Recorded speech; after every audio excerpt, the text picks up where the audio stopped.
হয়। গুরু মহারাজ দীক্ষার পরীক্ষায় ছিলাম প্রায় 2023 সাল পর্যন্ত, 24 সাল থেকে এখন নতুন করে দায়িত্ব পেয়েছে ভক্তরা, প্রায় দীর্ঘ 10-12 বছর।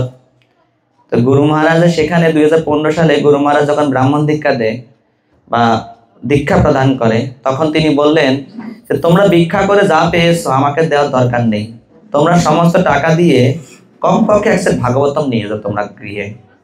কেননা গুরুদেব কেন এই কথা বলেছেন?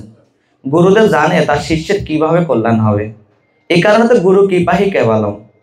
গুরু মহারাজ একমাত্র জানে শিষ্যদের কিভাবে কৃপা আশীর্বাদ পেতে পারে।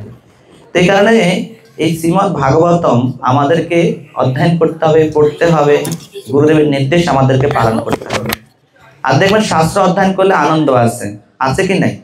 শাস্ত্র অধ্যয়ন করলে আনন্দ পাই কি পাই না? শাস্ত্র অধ্যয়ন করলে আনন্দ আছে। অনেকে বলে যে প্রভু আমি তো শাস্ত্র পড়ি কিছুই বুঝি না। বোঝা লাগবে না। আমাদের ভক্তিভূষণ সাই মহারাজ বলেন যে ভালো লাগুক আর না লাগুক খাও তিতা, বুঝো আর না বুঝো কি পড়ো গীতা, বুঝা না বুঝা পড়ো গীতা।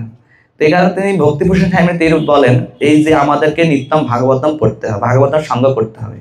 তা আমার মনে আছে আমরা যখন আমি তো মনে হয় 2003 সাল থেকে ইসকনের সাথে রিলেটেড ছিলাম, তখন আমরা তো একমাত্র একজনকে চিনতাম, ভক্তিভূষণ মহারাজকে চিনতাম। তো ভক্তিভূষণ মহারাজ একবার নোয়াখালী গিয়েছিল আমাদের অত্র এলাকায়, তখন আমি ছোট ছিলাম। মহারাজ আমাকে বুকে জড়ায় টানে নিয়েছে।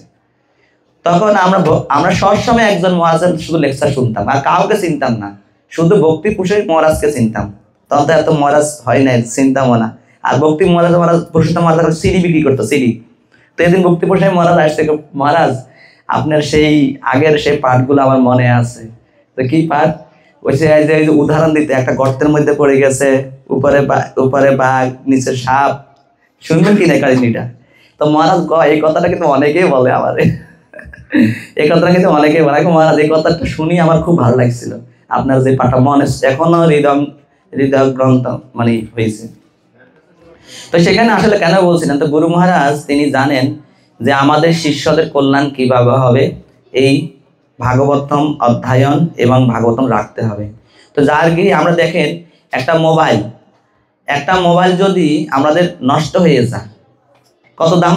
কমপক্ষে তখন 20,000 টাকা হলে একটা মোবাইল